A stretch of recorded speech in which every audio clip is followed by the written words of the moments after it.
تیسرا رکن زکات.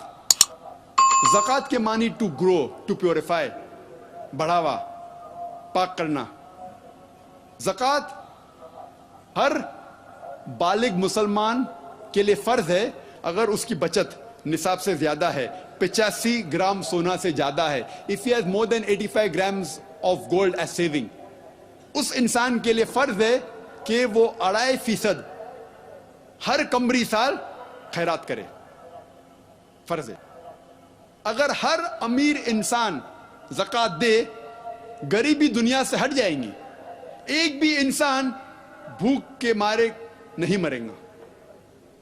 اور قرآن میں لکھا ہے سورہ الحشر میں, سورہ نمبر 59 آیت نمبر 7 میں, زکات اس لیے ہے تاکہ یہ دولت صرف امیروں کے بیچ نہ گھومے, so that the wealth does not circulate only amongst the rich.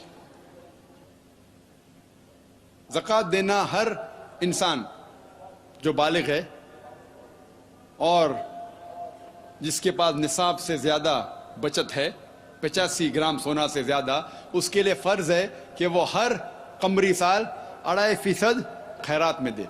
یہ فرض ہے. اور اس کا ذکر بائبل میں بھی ہے.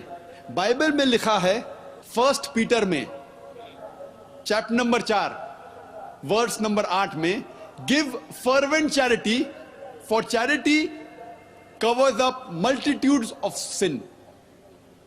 آپ خیرات کرو کیونکہ خیرات آپ کے گناہوں کو دھوتا ہے.